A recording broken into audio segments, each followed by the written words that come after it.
Hi, welcome back. Now that I've discovered how to do voiceover, I may be spending more of my time hiding behind pictures. I feel more comfortable doing voiceovers.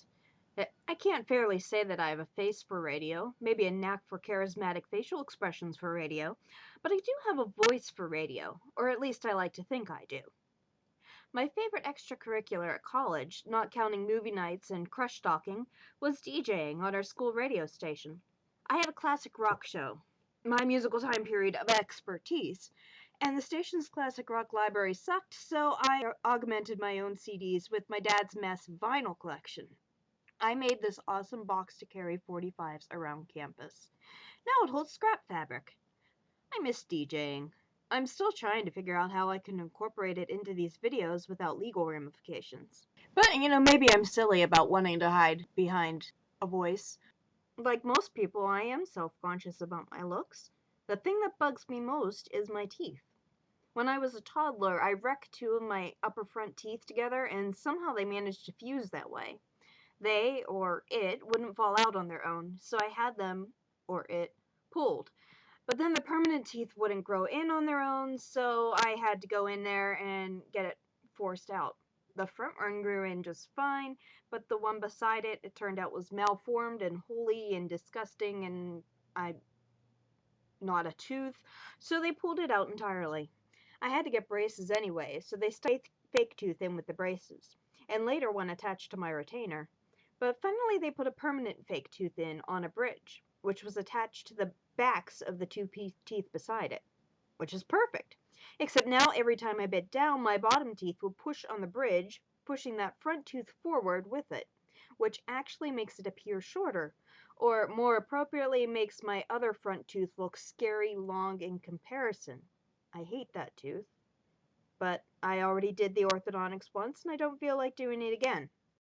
I know you can't even tell, but I can tell, and at least now I've made this video and I've pointed it out, so if anyone is looking at me this entire time and saying, hey, what is wrong with that woman's teeth? I can say, hey, I know I made a video about it. Let's contradict that with a positive about my looks, maybe. Because if I'm honest, I would rather I had red hair or deep dark. Would you stop staring at my teeth? But my hair is very thick and it is very long, and the reason for this is I always forget to cut it. It also grows really, really fast. It grows like someone's been feeding it. Don't buy the hype. They don't make fertilizer for hair. I use the cheap stuff that smells like strawberries. Anyway, it just keeps growing. Every so often when it gets down to my waist or so, I chop it off. Just enough to donate to charity that I've donated at least 3 times. And there are quite possibly at least 3 people out there running around with my hair, and I just keep growing it. Maybe I need to start a business. My son inherited my hair. My daughter not so much. Unfortunately, she's still sporting the same haircut her brother gave her last fall. Okay, enough with that discussion. It's vain. It's probably anti-feminist. It probably slaughters puppies in his free time. Let's move on. Have I actually accomplished anything in my bizarre toothed, long-haired life? Back when I worked at the Children's Museum of Pittsburgh, I got lassoed into working on a statewide program, Pennsylvania's One Book Every Young Child. Each year they pick a picture book with state ties to it. And then we send it out to all the Head Starts and daycares and libraries in the state, offer programs and opportunities and lots of tie-in junk. My job is to write an entire educator's activity guide for the books. For some reason, this year's doesn't have a credits page, so you have to go into the archives. See, there's me. I've done these for 8 years now, and so I have to poke myself whenever I start doubting that I'm a real writer. Because I even get to write it on my text forms. It's official. I need another fact, don't I? Facts are hard. Facts are either utterly boring things you already know, or they're opinions.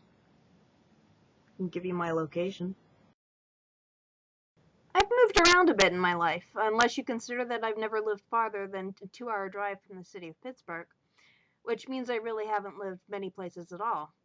But it's a cool little city and you should really come visit. There's lots more to see than you think. It's also not smoky anymore. Also, you can come see just a little bit further south me in my current home, Canonsburg, because we have high quality chocolate and a singing statue of Perry Como. What more do you need? So that's it for this week. Tune in next week when we'll discover what really lurks in the shadows, or our purses, or something. Peace out.